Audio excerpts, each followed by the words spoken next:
Welcome in to another episode of the MLB Swing for the Fences show here on the Run Pure Sports YouTube channel, talking today's baseball slate. What do we got? 10 games going on this baseball slate. I always have to double check, Steve, with some of those games that start early. I'm never quite sure how many games we have going on, but 10 games, good sized slate tonight. And hoping to try to get to the top of the winner's circle. It's close. Last night didn't quite get there. That's the name of the game in DFS, MLB. Obviously, the big breakthrough scores are what we're all chasing, what we're trying to get to, and hopefully we'll get there tonight.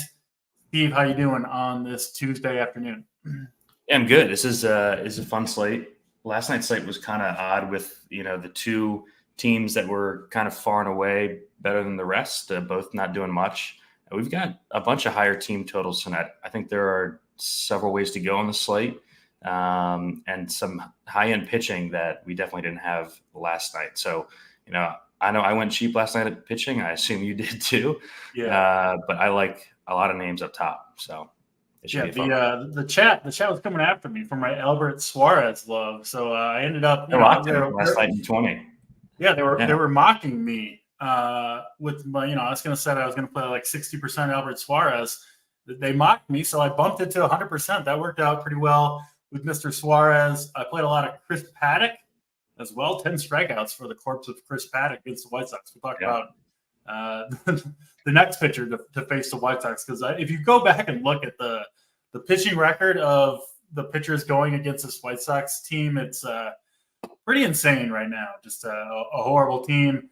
Unfortunately, it was one of those nights, Steve, I'm sure you've had many of them yourself, where getting the value pitching was almost a hindrance because it allowed you to get in all the expensive bats, and the expensive bats did absolutely nothing, specifically the Padres. I loaded up on the Padres against Austin Gomber and Coors Field. Frankly, I would do so again if given the opportunity tonight, but didn't work out. So it's just one of those slates. I assume you kind of had a similar outcome last night, it sounds like. Yeah, I played Suarez in all 20 of my lineups, loaded up on the big Braves bats in my main, and the big Braves bats didn't do much either. So I like the Snakes last night. I like them again a bit tonight. So, yeah, there's some kind of lower team totals for offenses that I think are interesting at least. So it's a good one. I think Acuna started off with a single and a steal, and you're like, all right, here we go. We're off to the races. And, I think I got like 12 more points from my entire stack after that. That was about it from the Braves. It reminds me a little bit of that Rangers slate. I don't know, way back. I think in the first week of the season, they scored. I think the first five hitters reached base, put up like 4 or 5 runs in the first inning, and then literally did nothing the rest of the game. Yep.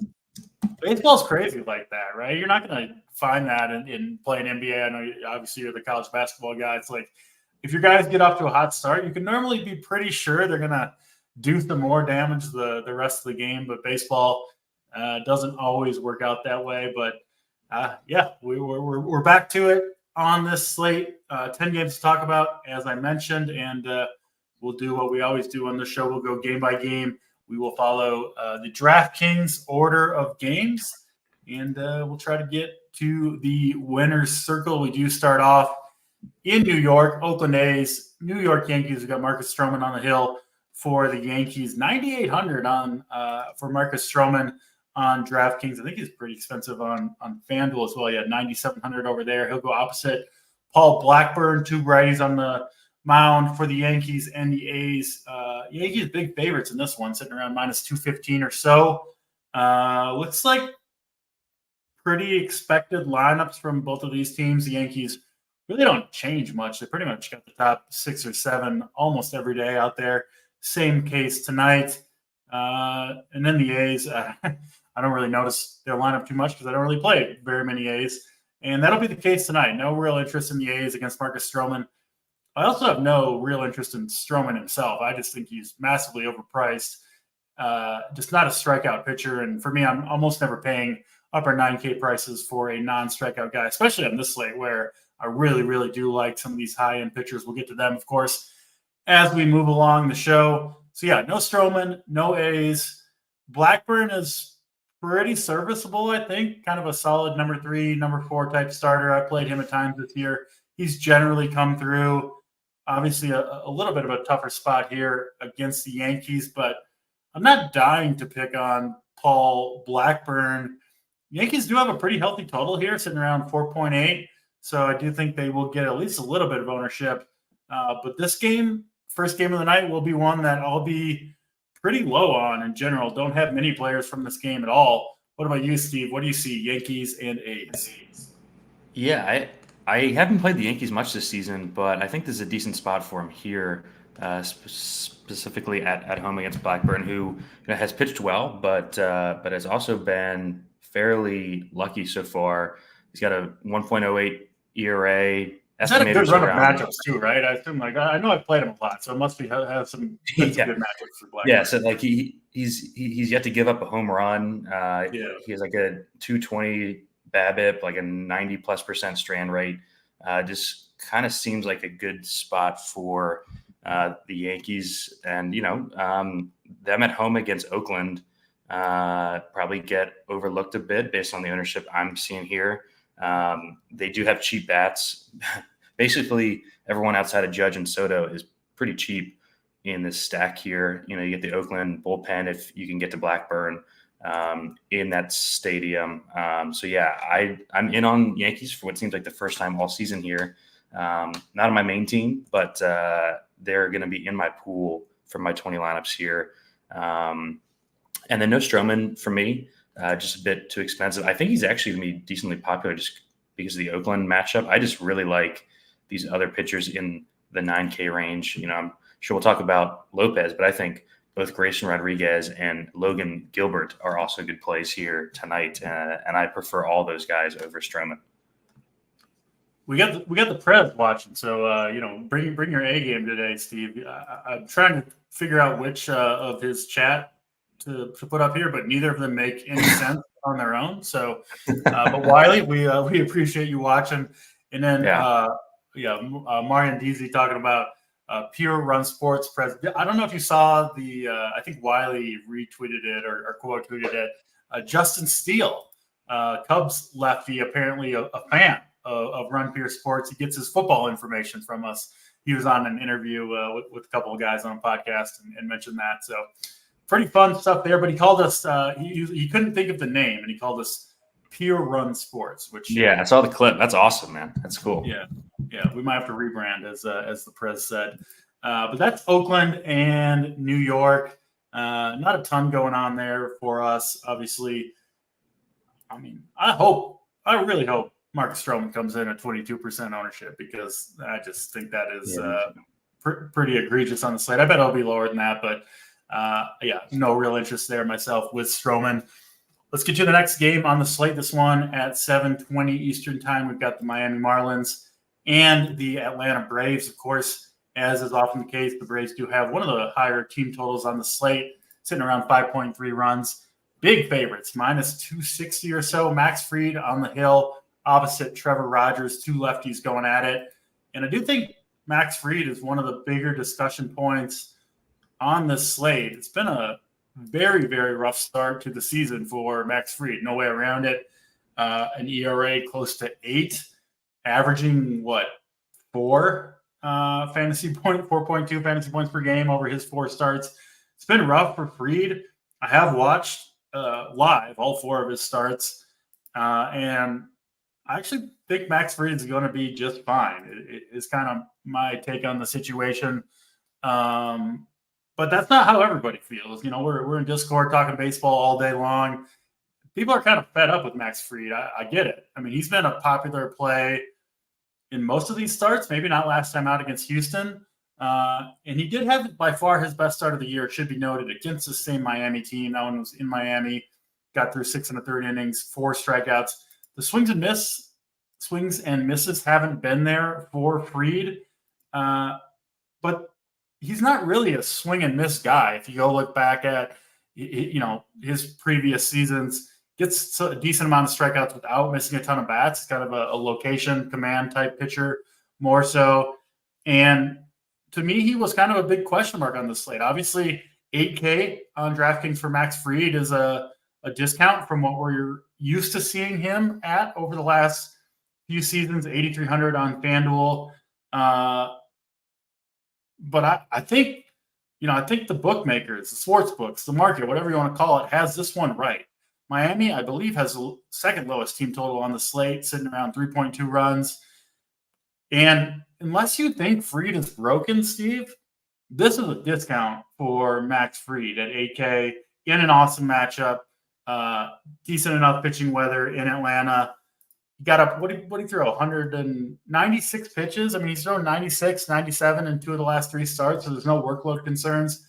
And the Braves have way bigger plans than winning baseball games in April, right? Like, they've got their eye set on the World Series, and they already lost Spencer Strider. And if Max Fried was hurting, right, if he wasn't feeling good, he would be shut down. Like, I think that much is very clear. So I am very, very much on the side that Max Fried is fine, will be fine. And I think some big games are coming from him, including tonight. So I'm in on Max Fried here, 8K, 8,300 on FanDuel, my second favorite pitcher on the slate overall. And then Trevor Rogers on the other side. I actually think he's decent. So I'm not as high on the Braves tonight as I sometimes am. But whenever I rarely jump off the Braves train, but whenever I do, they do score like 12 runs inevitably. So there you go. That's my take on Atlanta, Miami. Some strong takes from me. In on Max Fried is the biggest takeaway. What about you, Steve? Where do you sit on Fried, and what are you doing with this Braves team after a disappointing performance last night? This time they get another lefty and Trevor Rogers on the hill. Yeah, I'd like and respect Rogers. I think he's a good arm. The issue with me with Braves tonight is I don't like the cheap pitching, and these guys are expensive. Wow.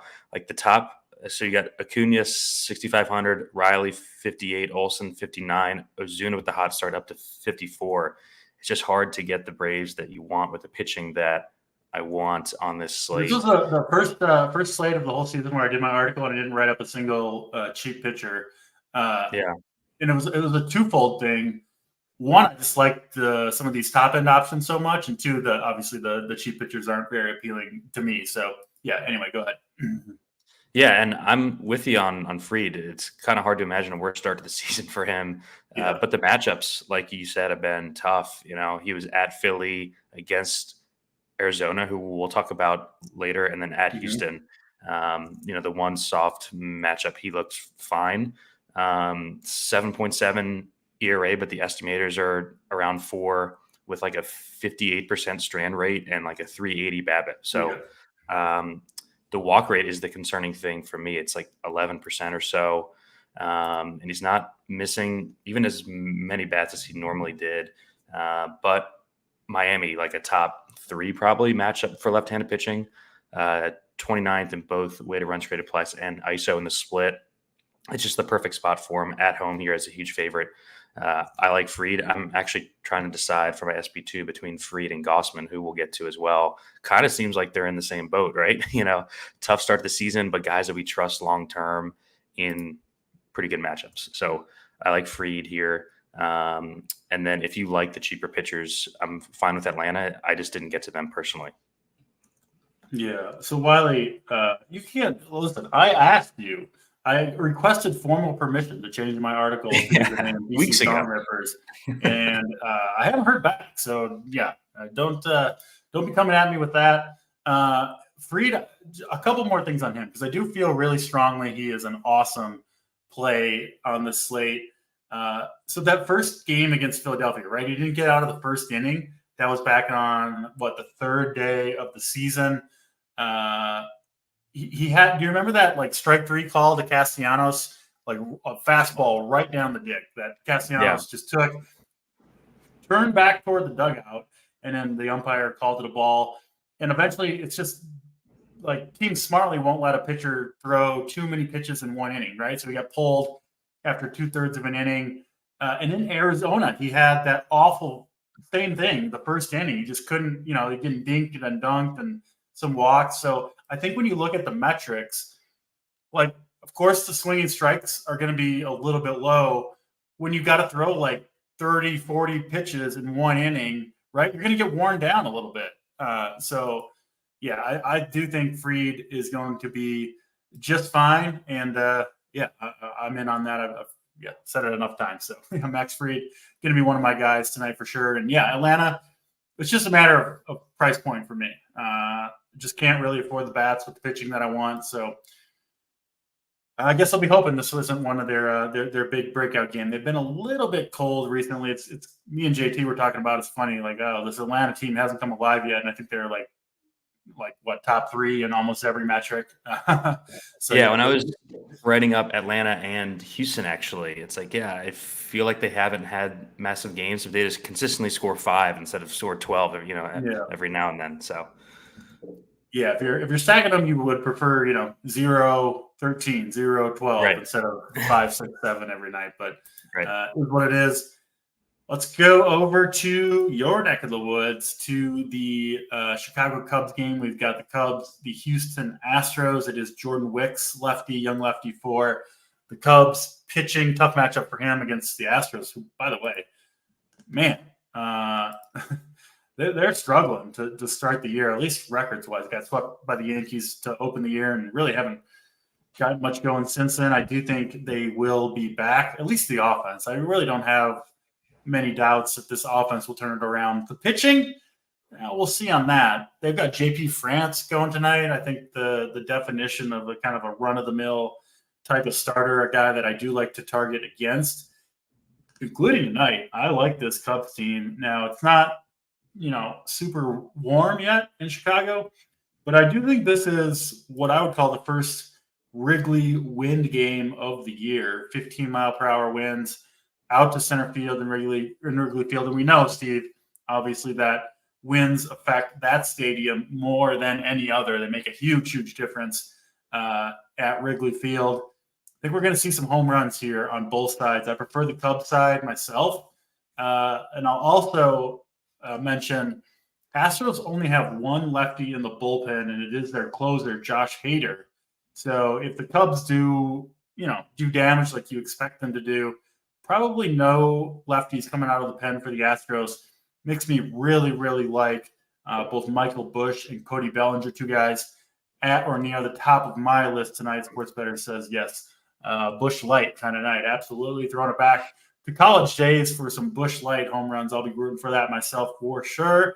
Steve, what about you? Cubs and Astros. Yeah, all bats here.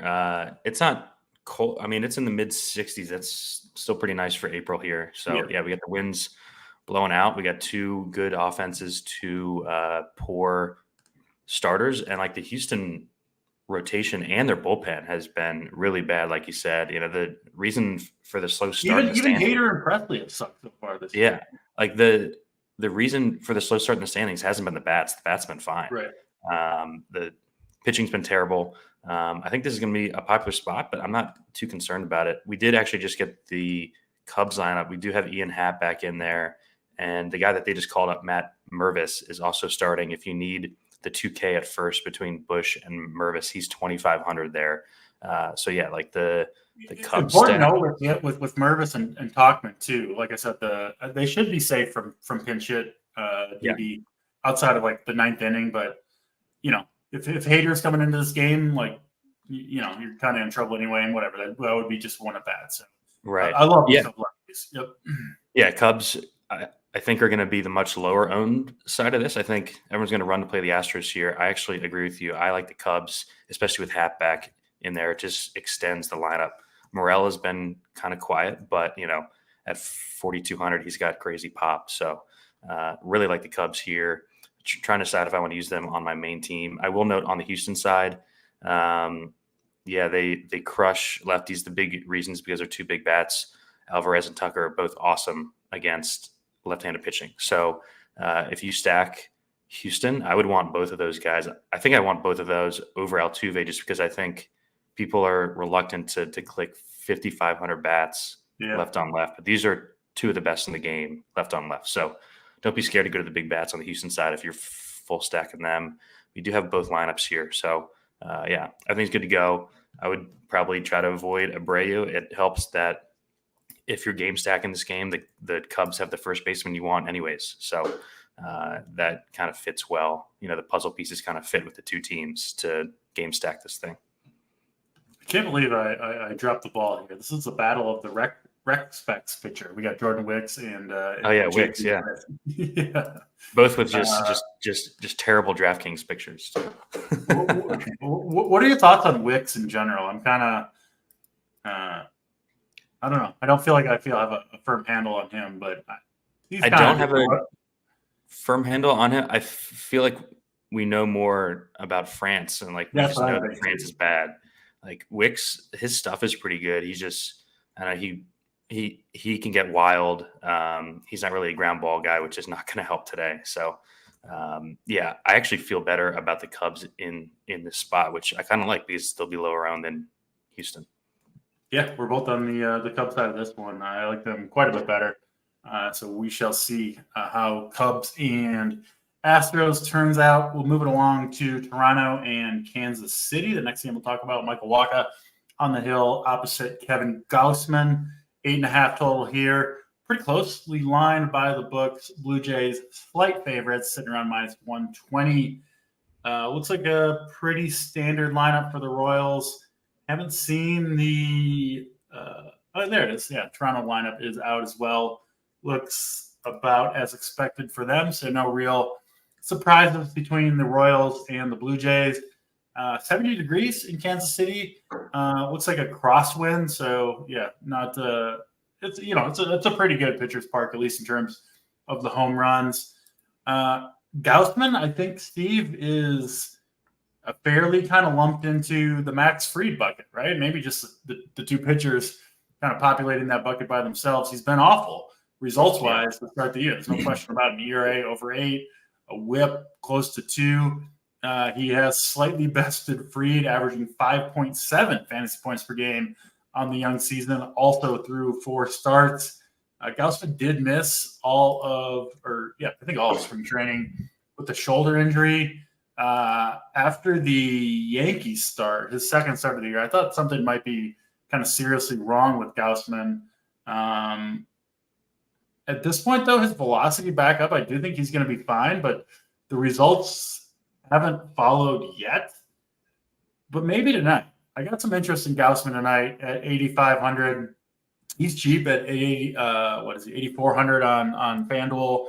And yeah, I think a very, very similar case to Max Fried, where, unless you think that Gausman is broken or stuck now or injured, these underpriced here, and I think probably underowned as well. So I think Gausman, a strong play. Again, I don't love picking on this Royals team, but Gausman, when he's on his game, can shut down any team. And I don't think this Royals team is at all an exception to that. So give me Gausman. Wacha on a different slate, I think he would be a pretty solid play. I just don't think he has quite the upside of Gausman, Fried, some of the other guys we'll talk about coming up next. So I'm kind of off of Wacha, but I'm also not in on the Blue Jays really at all. So pretty much Gausman is the only play I'm looking at in this game, but I do like him quite a bit. What about you, Steve? Where do you stand, Blue Jays and Royals? Yeah, this is going to be a Gausman-only game. Terrible park to hit in. The wind, like you said, is kind of crosswind. It might be blowing in by game time. I'm not sure. But yeah, I mean, 8,500 for Gausman in this park is just awesome. I'm going to play him. The velocity's back up. He was averaging almost 95 on the fastball last start. The pitch count's there. He's projected to be under 20% owned. I like the price is just so good. Rockies start right, the 8 ERA, but the estimators are all under 4. Like he's not going to have a 400 BABIP this season and have a 50% strand rate. It's just not going to happen. Like you said, the Royals have been hot to start, but in a spot like this, I think this is a great spot for Gausman. Like I said, I'm between Fried and Gausman on my main team. So it'll probably end up, if I need the 500, I'll go down to Fried, but I have no issue with Gausman on the slate. I'm going to have a bunch. Yeah, I do think Gausman is the better pitcher, right? If both guys are kind of at the top of the game, I think Gausman is the higher upside play. I do think Fried has the better matchup. So I agree with you. It's close between the two. I slightly prefer Fried. Sounds like you might be slightly leaning the Gaussman side. I do think both guys are certainly strong plays tonight. And yeah, I do think we see the first real big games out of both Kevin Gaussman and Max Fried on this slate. At least I'll be hoping so. Yeah, quick game there. What do we got? 6 more games to talk about. I suppose a good time to mention the business side of the show. We've got, of course, NBA playoffs going on. Fun one last night in the Discord, firing away at those Nuggets live lines. I know Big T was hitting those. We were hitting those. And, yeah, Nuggets came back. But we got every sport you need over at Run for Your Sports. Of course, baseball, NBA playoffs. We've got golf in full swing, NASCAR, MMA, everything you need. Wiley's got the code DC15, 15% off your first weekly or monthly payment. All right, we'll move it along to the next game on the slate. It is the sad sack Chicago White Sox against the Minnesota Twins. If you look back at the pitching performances from – go ahead, Steve. What are you laughing at? I'm laughing every time I'm on these shows and I pull up the White Sox lineup. It seems to get worse every day. It's brutal. It's brutal. Yeah, it does get worse. And they just don't have any good hitters. They got Danny Mendick hitting second. Danny Mendick. We're talking in the Discord, your Cubs, they cut or released Garrett Cooper. But he might be like the second or third best hitter on this White Sox team. Oh, yeah. Like it's just a sad state of affairs for the White Sox. I mean, I played Chris Paddock last night, not because I'm like a Chris Paddock stan, but because it was against the White Sox. And the dude got 10 strikeouts, put up like 35 DraftKings points at 15% ownership on a smaller slate. And now the White Sox go up against Pablo Lopez, who, I mean, for sure he's a top 10 pitcher at worst. I think he's got an argument right now for top 5. A strikeout artist. He's got I would say like the results again for him haven't been that great. 2 good games, 2 mediocre ones. But like he's the same pitcher he was last year when he finished 3rd or 4th, I think, in Cy Young voting. He's awesome. And I mean, there's just no threats in this White Sox lineup whatsoever. You know, like most pitchers, you roster them and you have at least a couple hitters that come up to the plate and you're like, oh, this could be a trouble spot for my guy. It's like every pitcher, every hitter that comes up, you're like, oh, this looks like another strikeout for Mr. Lopez is what you're thinking when you watch the game. And even their power hitters are strikeout guys. So yeah, it's brutal for the White Sox right now. And, you know, there's no free squares and, you know, DFS or gambling or life, Steve. But, man, Lopez feels about as much of a free square as we're going to get. Maybe not as much as Albert Suarez last night at 4K because you got to pay up at least a little bit for Lopez. But 9,300, I would play him at, I don't know, 11.5 on this slate. He would still be in the pool. I think he's the best value on the slate. He's one of the reasons why I'm not spending down at all on pitching today. And, yeah, I don't know. If someone wants to insult me in chat and come at me about Pablo Lopez, maybe I can bump him up to 100%. I wasn't planning to do so, but I'm willing to do so on Mr. Lopez. I think just plug him in and probably end up pretty happy at the end of the night. I do like the Twins a little bit on the other side, have come to life a little. We talked yesterday. It's like finally a little bit warmer in Minneapolis at Target Field, and they've played almost all their games again in cold weather. And so just, you know, even getting to 55, 60 degrees, it makes a big difference, I think, for these guys. Kirilloff, Julian, Larnack, Kepler, that top 4, all lefties. White Sox pretty righty heavy out of the pen as well.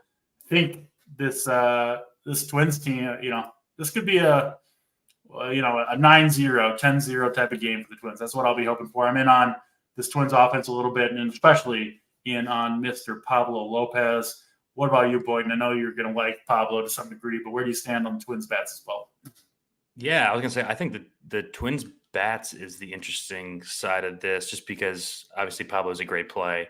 I'm going to lock him in 20. Actually, I'm going to play him on every lineup tonight. He's at least 1,000 too cheap. I'll You join said you. maybe I'll join 2,000. you. Lock button Pablo Lopez. There you go, both of us. Let's do it. Yeah, so like the Twins, we like to attack them with pitchers sometimes, but with Larnach back, like this lineup's got some pop in it, against a guy that, I clearly think is pitching over his head. I assume that you agree. And Yeah. the White Sox bullpen is just so bad. So the pinch hit risk is why it's tough for me to 5-man them. But I really like the Twins for secondary stacks on this slate. I think the top 6 in the order, we do have the lineup. So Kirilloff, Julian, Larnach, Kepler, Buxton, Castro are all good plays. They're cheap, and it lines up with the top pitching that we want on the slate. So I'm in on Twins. I'm locking Lopez. This is a pretty easy game here for me. Yeah, we will be Twins fans tonight for sure. Lopez and the Twins offense just makes too much sense. And Fetty, I had some hope for him coming over from I believe Korea, where he was like the best pitcher over there. Like what people are saying was he made some changes. He looks like the same guy who sucked when he was pitching here before. And I think Fetty is, I don't know, what's he going to have at the end of the season? Like a 5.3 ERA or something like that. Yeah. I think he's a pitcher to target right now for sure. So good to see you're on the same page on that one. We'll keep moving. Arizona, St. Louis are up next. 8.5 total between the Cardinals and the Diamondbacks. 2 lefties on the hill, Tommy Henry for the Diamondbacks, and Cardinals, Steven Matz for the Cardinals. I think Matz is slightly the better pitcher between the two, but I have no problem targeting either of these pitchers. We've seen the D-backs. The numbers bear it out.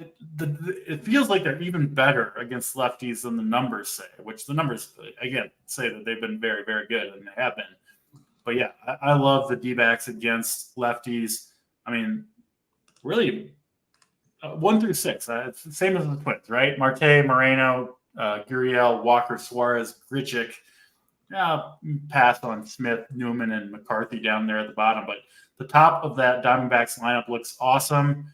And I don't mind the Cardinals bats either against Tommy Henry, who I don't think is any good. Not the best place to hit in St. Louis, but I'm definitely not playing either of these pitchers, and certainly mixing in bats from both sides, particularly the Diamondbacks, who looks like they might be lower owned than the Cardinals, which I get, given that Matz is a little bit better than Henry. But yeah, I like the D-backs here as kind of a GPP contrarian stack. What about you, Steve? Where do you stand? Diamondbacks and Cardinals? Yeah, I rarely play bats in this park, but I kind of like both sides. Yeah. I know Saber likes both sides here. I think the reason why we're going to see the Cardinals more owned is they're just a cheaper stack overall. Because the D-backs have been hot, they do have multiple 5K bats in their lineup on the slate where people, well, at least us, we are going to be spending up. So I prefer the Arizona side. They are 4th in weighted runs created plus, 8th in ISO in the split. Like you said, just crushing left-handed pitching. Matz has been super lucky to start the season. He's not missing any bats. Yeah, he has a 5 Sierra. I think they go overlooked on the slate too, DC. I think that no one's going to play Arizona bats in this game. They've shown the ability to break slates. I will be adding in those back half of the lineup bats just because I do want the expensive pitching. So I think the whole lineup's in play. I bumped down Kevin Newman's the guy who I always bump down the most in the D-backs lineup. And then on the other side, I do more than bump down Kevin Newman. I give him the old X. Get out of here, Kevin Newman. Yeah. All right. I'm doing it right now. Newman is out of here. And then on the St. Louis side, they're interesting. They've been really bad against lefties, but they have guys who profile well against lefties who have done well, and they have cheap bats. They've got 3 guys under 3K. Wynn, Ciani, Walker are all super cheap. I think they work better as a secondary stack. I'm not going to 5-man the Cardinals on this one. But I think that they just fit well. Like if you want 2 top pitchers, you want to play the Cubs or you want to play the Orioles or the Astros, and you need a cheap secondary stack, I think St. Louis kind of, fits that mold. So I won't be full stacking St. Louis, but I will be using them in secondaries for sure. Yeah, our friends over at SaberSim have the entire Arizona lineup projected under 5% owned. So that feels pretty tasty to me against Steven Matz, who is, just a mediocre arm, and we know what the Diamondbacks can do against lefties. And the D-backs, not cowards. They'll keep piling on runs deep into the game if they're having a day. Unlike some teams who seem to let their foot off the gas just a little bit if they get a big lead. So fun game for offense, we think, between the Diamondbacks and the Cardinals. Let's get to next game on the slate, Seattle and the Texas Rangers. It's the Rec Specs slate. We got Dane Dunning on the hill. So I think the three goggles wearers are all pitching on this slate. I've seen a little bit of love for Dane Dunning. I know our guy Squid in the MLB Discord over at Run Pure Sports likes Dane Dunning. I get it. He was the guy that was closest to making my write-up today as a cheap pitching option. Just couldn't pull the trigger. I'm not a believer in Dane Dunning in general, and I like the expensive pitching too much. But Dunning has been pretty solid this year in terms of results. He is a pitcher, Steve, who I think in general pitches kind of above his, underlying skill set. Kind of seems to be a theme with him. So I get it with Dane Dunning at 6,600. Listen, if you want, the big bats on the slate, a full-on, 1 through 5 Brave stack or something like that, you can't get it really with the expensive pitching. So I don't have a problem with people using Dane Dunning. I'm not going to end up there. And then Logan Gilbert pitching for the Mariners has been awesome this year. Really good in all 4 of his starts. Not the easiest matchups in the world either.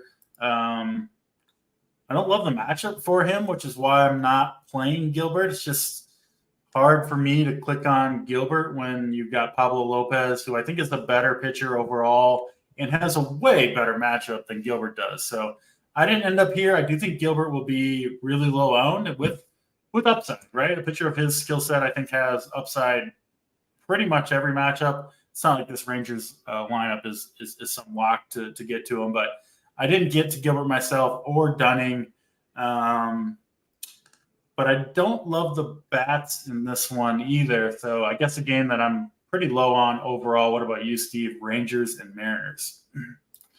Yeah, I think Dunning's at least in play for cheap. I prefer to one-off or mini stack these Seattle lefties. As Alex is saying in the chat, he's been horrendous against lefties, expected ERA over 6. And one Cal Raleigh hitting third is 3,900 tonight. That's a really nice price on Cal Raleigh. A couple mentions for him. Yeah, I think that makes a lot of sense. Yep. Yeah, so like Raleigh, Polanco, Luke Raley, Josh Rojas are the guys that I kept in the pool, the lefties for Seattle here. I did not end up playing Eddie Dunning, but I am playing some Logan Gilbert. I played him every start. He always seems to go in very underowned.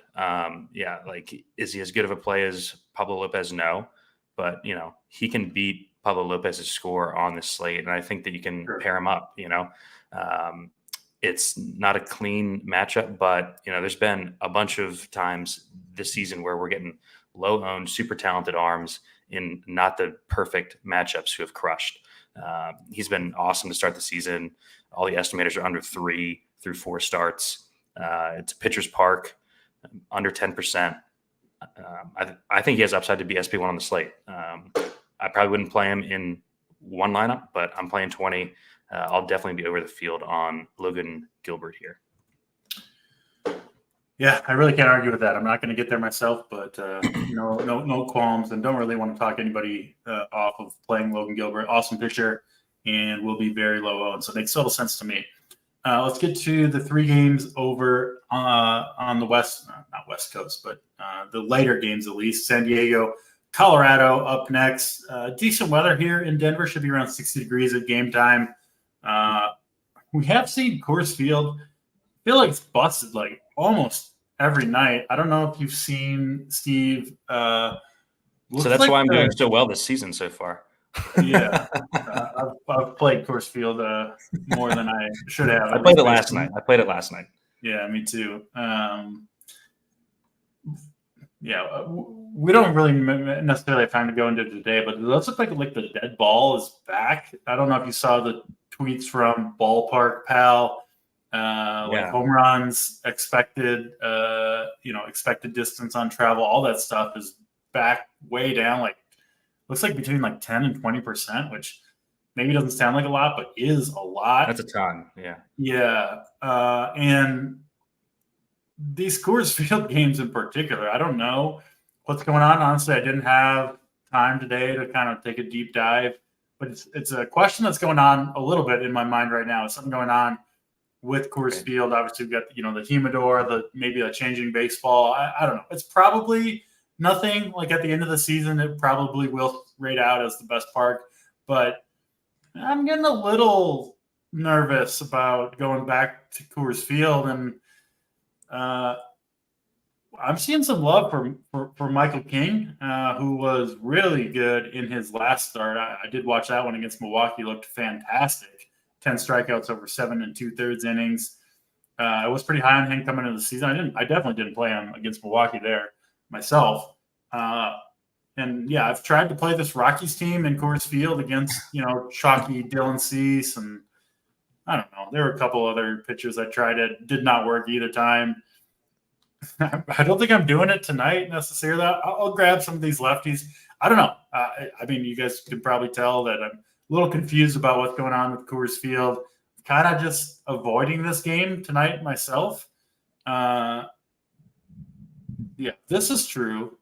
Cap wise, he got like a logo and everything. He seems like he's got some credibility over there. I haven't seen him. He's in our Discord. He's in our Discord. Okay, yeah, that's Yeah. cool. But yeah, I don't know. I don't know what to do with Coors Field. I'm kind of just avoiding the situation. I'm not playing Michael King at 7K as it looks like one of the more popular pitchers on this slate. I believe pulling it up right now on the ownership. Yeah, maybe the third most popular pitcher. Yeah. That seems a little extreme to me, even at a good price point. So I'm not doing it. But I mean, listen, these pitchers in Coors Field have worked out. So I get it. But where do you stand on Michael King? Obviously, the bats in this game, and any thoughts on kind of the Coors Field bust so far? What almost a month into the season now? Yeah, well, it's not helping that the home team is not giving them anything on the Coors side. I think they've scored 7 runs in the last 4 games at Coors. The Rockies side just hasn't been pushing the games to kind of shoot out. You've seen some blowouts there, but yeah, I don't know. I've been mostly fading it. What I'll usually do is I'll play secondary stacks in Coors, especially on a slate like this where I really like some other spots. Some that we talked about, and we'll get to the O's. But yeah, so on King, I really liked him down the stretch with the Yankees last year. I was happy that they made him into a starter. His stuff is awesome. He's had some really good starts against the Giants and then the Milwaukee start, like you said. Yeah. I was hoping that he wouldn't be super popular. I played Cease last night. It's just like, even if it's in Coors, they swing and miss so much. They have the second highest strikeout rate against right-handed pitching, 28th in weighted runs created plus in the split. It's a scary environment, but the price tag for the talent of a pitcher like King, I think, is good. He's going to be in my pool. I'm not using him on my main, but I think if I had to play someone under 8K, like I'm playing King over Dane Dunning just because of the upside, so for me, I'm going to have some King here. I'm going to avoid bats in this game. I just like other spots more, and they're going to be owned, just because it is Coors. So I'm just going to hope that this trend continues. I've been fading up until now, so I'm not going to jump on at this point. So yeah, I'm kind of in the same boat as you here, and it's your guy Ryan Feltner. Yeah, I've been in on Felton. I do think he's underrated. I stacked against him and watched that one game, and I felt lucky that they scored 3 or 4 runs off of him. I'm pretty sure I don't just make it up, Steve. I do have some reasoning behind my take. At least I try to. I had to see it to believe it. Yeah, fair enough. Yeah, our guy Butthole Jenkins, stolen base potential for the Padres is legit tonight. Absolutely. Feltner, probably his biggest weakness as a pitcher is holding runners. You want to guess how many stolen bases he's given up this year? He's pitched 21 innings. 4. 7. That's insane. Okay. Maybe I'll get some Ha-Song. Yeah. Last year, 4 stolen bases in 43 innings. In 2022, he gave up 10 stolen bases in 97 innings. So, the league has figured out you can absolutely run on Feltner. The Padres most likely to steal bases. They've got some good ones. I mean, Tatis, Kim, Profar, Bogarts, maybe Jackson Merrill. They got a little speed in that lineup. So Bogarts was running last night. So yeah, now I'm back in on the goddamn Padres. Thanks, Butthole Jenkins. Damn it, Butthole. I'll send you a bill for my failed Padres lineups tonight. You know to send the invoice when they score. Yeah, exactly. That's Padres and Rockies. Let's get to Baltimore and the LA Angels next. Griffin Canning, Grayson Rodriguez, 2 right-handers on the mound in this one. Orioles sitting around minus 170. Your Orioles, Steve, are a wagon. I've called them that multiple times on this show. And they got even more wagony. You know, they added some artillery to the wagon, calling up Heston. How do you pronounce his name? Kierstad? Kjerstad. Yeah. Kjerstad. Heston Kjerstad. Their next guy in a long line of top prospects.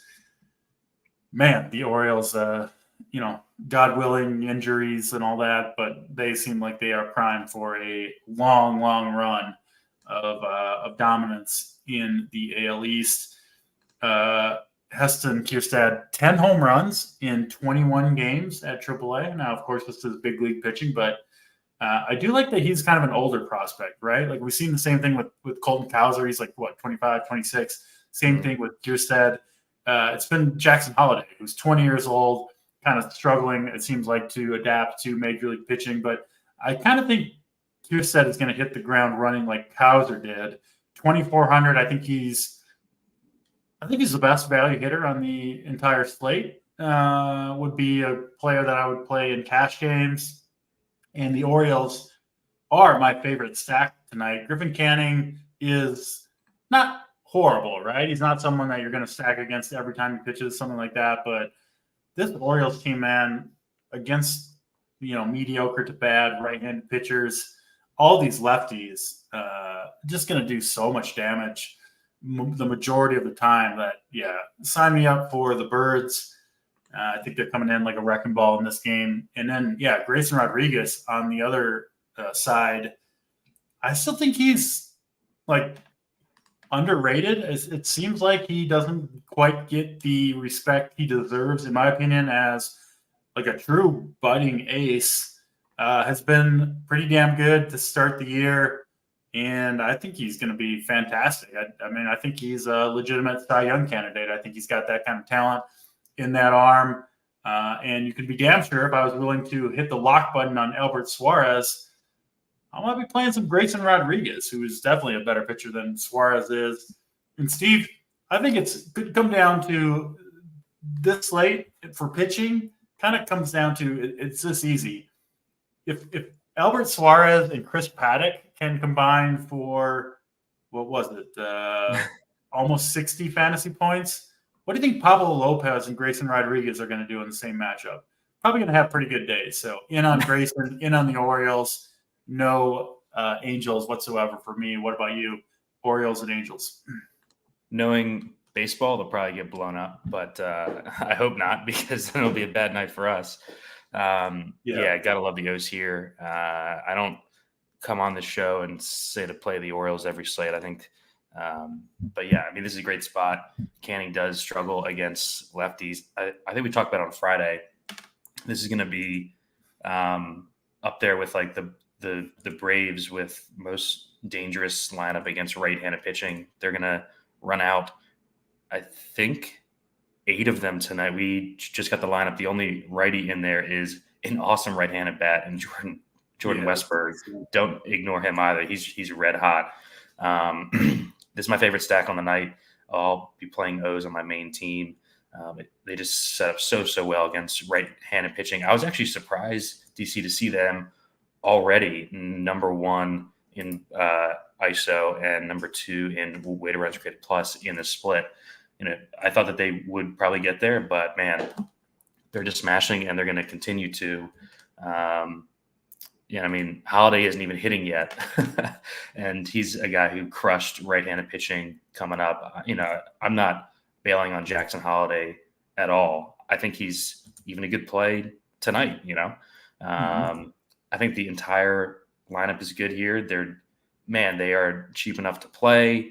I love the O's here, and Grayson Rodriguez on the other side. I think he's an awesome play. I'm going to have him in my 20. I'll probably I'm debating like locking Lopez and then playing like 20% each of like Fried, Gossman, Gilbert, Grayson, something like that. That's what I'm doing. We got similar plans tonight. Yeah. I think Lopez is clearly the best play, but I do like Grayson, like you mentioned, Fried, Gaussman. And also I will have the Orioles on my main team. They will be in the core as well tonight. So we ride or die together tonight, Steve. Hopefully it's a ride situation, not a death, but we'll see. That's Orioles and Angels, a game that obviously both Steve and I are interested in tonight. Last game on the slate, we will do the fun stuff, favorite stacks, hitters, home run calls, most important pitchers, all that stuff after we go through this game. If you haven't yet done so, please do hit the like button. It does really help us out here on the show. All right, Mets and Giants. This is a pretty quick one for me. Severino and Logan Webb. I'm not often targeting hitters in San Francisco, especially on a big slate, especially as we see the weather start to warm up. And both these pitchers are decent enough.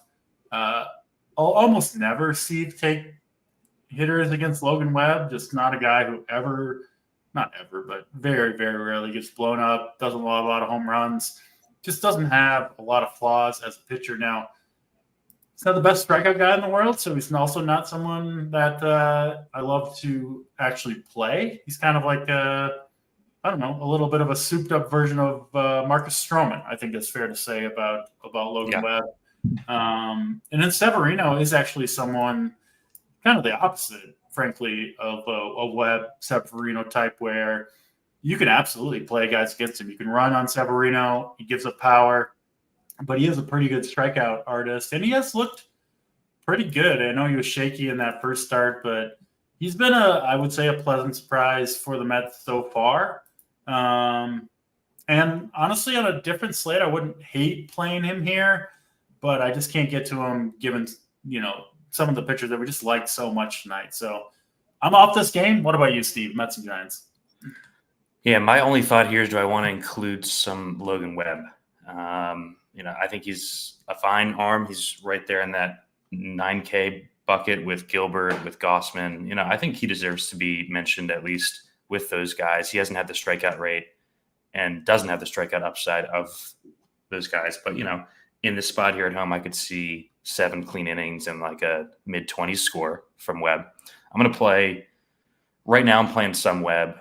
He's my lowest owned of the arms that I have in my pool. But, it's either Webb or nothing here for me. No bats in this game. Yeah, don't need to overcomplicate this one. I think people are pretty safe to fade this one. I'll be surprised if there's some monster scores coming out of the San Francisco game. Let's get to the goodies that we do at the end of the show. Favorite stack and favorite contrarian stack. I will go first, Steve. Well, actually, I know we're on the same favorite stack. We just talked about it. That's the Orioles for me. I know that's the case for you as well. You can give a different one if you want to. Contrarian stack, I will go with Snakes, the Diamondbacks against the lefties. Steven Matz going to be very low owned, as we talked about. Not afraid of Matz, and the D-backs have been one of the very best teams against lefties so far on the young season. So Orioles and Diamondbacks for me. Steve, favorite stack, favorite contrarian stack.